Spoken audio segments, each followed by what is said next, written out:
कि postal ballot के लिए प्रारूप 12 कैसे भरा जाएगा। इसमें भी हम क्या करेंगे महोदय, शुरू में आया है प्रेषित, यानी सेंडर कौन है, वोटर। वोटर अपना नाम लिख देंगे, मैं ये बता रहा हूं, परफॉर्मा 12 निकाल के रखेंगे अपने पास जिन्होंने नहीं भरा है।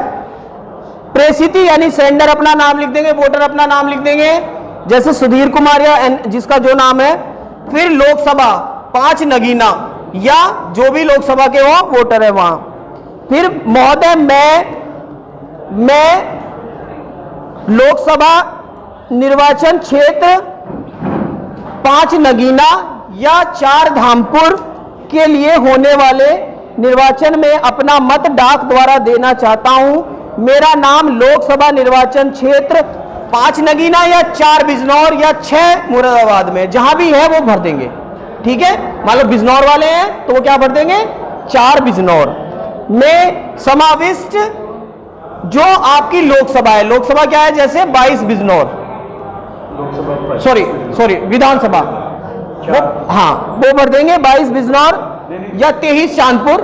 बिजनौर लोकसभा में 2 विधानसभाएं हैं, 23 चांदपुर और 22 बिजनौर। जो बिजनौर लोकसभा क्षेत्र के हैं उनकी ड्यूटी आई है नगीना में, तो वो अपनी वहां पहले तो भर देंगे लोकसभा का नाम, फिर जो उसमें समाविष्ट विधानसभा है उसका नाम भर देंगे। उसके बाद क्रम संख्या, जो क्रम संख्या उनकी भाग संख्या है वो लिख देंगे। उसके बाद क्रम संख्या लिख देंगे, वोटर क्रम संख्या, अपना एड्रेस लिख देंगे, स्थान लिख देंगे, सिग्नेचर कर देंगे। इस तरह से आपका आवेदन भर के तैयार हो गया है। आवेदन के साथ वो ड्यूटी लेटर की फोटोकॉपी मांगते हैं और ईपिक की फोटोकॉपी मांगते हैं। ईपिक नहीं है तो अन्यत्र जो 12 विकल्प आपको बताए गए हैं उनमें से कोई एक विकल्प की फोटोकॉपी मांगते हैं जब डाक से आप वहां पोस्टल बैलेट से मतदान करोगे। तो मतदान करते वक्त, सर एक बार और दिखा दें, मतदान करते वक्त आपको वहां एक घोषणा दी जाएगी। एक घोषणा का प्रारूप रहेगा, वोटर के द्वारा की जाने वाली घोषणा, जिसको कहते हैं फॉर्मेट 13A।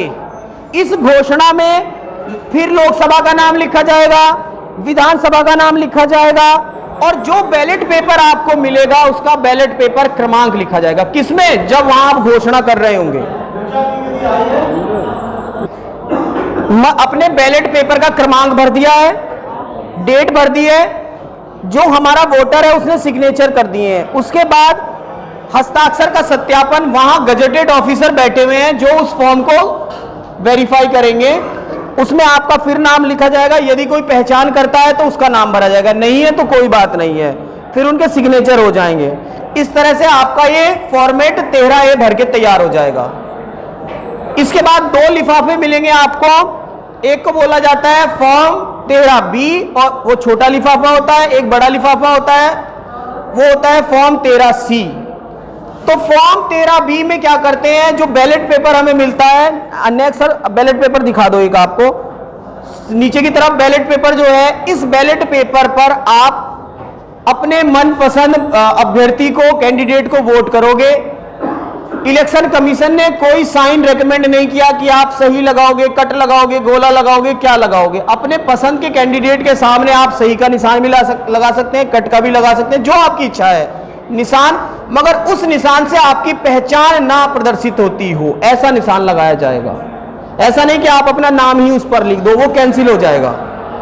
मोस्टली ज्यादातर सही का निशान लगाते हैं, ठीक है। इस तरह से निशान लगा के इस पर एक बैलेट क्रमांक लिखा है, इस बैलेट क्रमांक को ही आप घोषणा वाले प्रपत्र पर लिखोगे। इस बैलेट क्रमांक को ही आप, जो हमारा फॉर्मेट 13B है, जो छोटे वाला लिफाफा है, उस पर भी इसी क्रमांक को लिखोगे। यहां लिखा है serial number of ballot paper, लिखा है कि नहीं लिखा है, छोटे वाले लिफाफे में देखेंगे, यहां भी वही क्रमांक आप भर दोगे।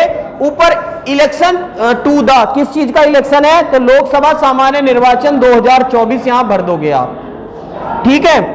अब उस बैलेट पेपर को मत देने के बाद फोल्ड करके आप इस छोटे लिफाफे में रखोगे।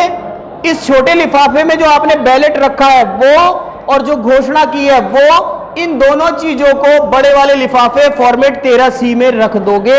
इस तरह से आप अपना वोट बैलेट पेपर से वोट डाल पाओगे पोस्टल बैलेट से। जिस चीज में वो डलवाएंगे वो वहाँ पूरी प्रोसेस आप देख लेंगे, मगर एक छोटी सी प्रोसेस मैंने आपको बताने की कोशिश की है कि अंदर जाके आप किस तरह से मतदान करोगे, कौन सा डॉक्यूमेंट कहाँ रखोगे, कैसे भरोगे।